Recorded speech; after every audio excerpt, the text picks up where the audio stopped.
Doddie Weir is the kind of guy who's hard to miss. At 6 feet and 6 inches tall, he towers over almost everybody, and just in case you don't quite spot him the first time, has usually decked from head to toe in a bright, loud tartan with a broad, beaming smile to complete the ensemble. Weir is just impossible to ignore. The Scottish broadcaster Jill Douglas has known him for most of her life. He is one of the most positive individuals I've ever encountered and always has been, she told C. He has an absolute joy of life. He loves a party. He loves people. Has a very sociable, has funny, but very driven. Doddie's a rugby player for Scotland. Weir wore the number 5 jersey of the lock position and was easily identifiable by his shock of blonde hair framed by a headband to protect us. He was once described by the legendary commentator Bill McLaren as an adjure. Weir played 61 times for his country, featuring also in the successful British and Irish Lions tour of South Africa in 19. He was a farmer from Borders country, whose athletic prowess took him all over. Read MoreLife is for living. Weir told CNN, life has to be a bit of laughter and a bit of a smile, because you're only here once and you've got to enjoy. Read, Rugby faces walking time bomb as players pursue legal action over degenerative brain disease. Doddie Weir laughs ahead of the Six Nations game between Scotland and France in 2020. Everything changed for him though, in 2016, when Weir was diagnosed with a neurodegenerative disorder, motor neuron disease. He first noticed a problem when he caught his hand in a door, and when it still hadn't healed several months later, he sought out a medical. The diagnosis was devastating. His doctors told him bluntly that his life expectancy might not extend much past 18 months and that he'd be in a wheelchair within it. Speaking from his home near Edinburgh on a remote video link, Weir summarized the brutal facts of life with MND. It's pretty horrific when you get the diagnosis. It's basically a muscle where you can't eat, you can't bathe, you can't go to the shower, the toilet, dress.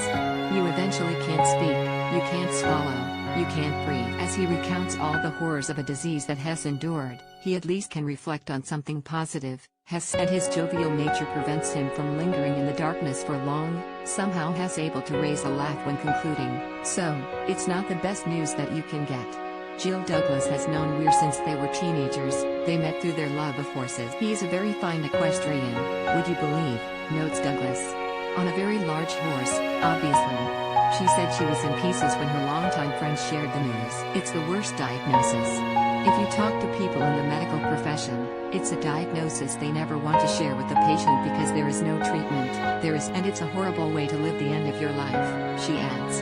As he began the painful process of telling the world and figuring out how it would impact his family life with 3 teenage sons, his friends asked how. The result was the My Name 5 Doddie Foundation, which in just 3 years has raised over $8 million to fund the search for a cure and another $1 million to directly help patients with MND. Read, All Black's great Dan Carter on his playing career and the importance of mental health. Weir has become known for his colorful tartan suit. Douglas now serves as the CEO of the foundation and admits that they faced a steep learning curve initially but are seeing We have a 1 in 300 chance of being diagnosed with motor neuron disease in our lifetimes, says Douglas. That's the harsh reality of it. But, I think there is a sense that we are on the cusp of something really amazing, and we really hope that this momentum will. Weir says that the foundation has given him a purpose to carry on. It's given me a massive boost and I've been very humbled. The generosity has been overwhelming, he says. Hess also motivating the experts to work faster, because, from his perspective, there's really no him asking some of the professors quite interesting questions. He says when told it might take 5 years to find a cure, his response has been, why not 1 year? What do you need to do 1 year?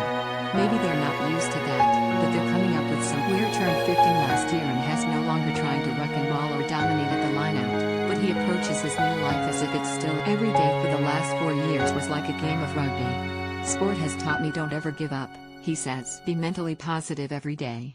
I have a fight against MND. That little fight might be coming down the stairs, it might be drinking a cup of tea, it might be getting Read, my own death felt preferable to anybody discovering I was gay. Weir, here playing for Scotland in 1995, is determined to fight MND. In the face of such a debilitating condition and seemingly impossible odds, Weir's attitude has been relentlessly and infectiously positive. His recent Doddie campaign captured the imagination of the Hollywood star Ewan McGregor and the Olympic cycling champion Chris Hoy, both fellow Scots, as well as Prime Minister Boris Johnson. Weir's tireless work has been recognized with numerous personal accolades, all of which he finds rather awkward. I feel very guilty about all the awards, he admits.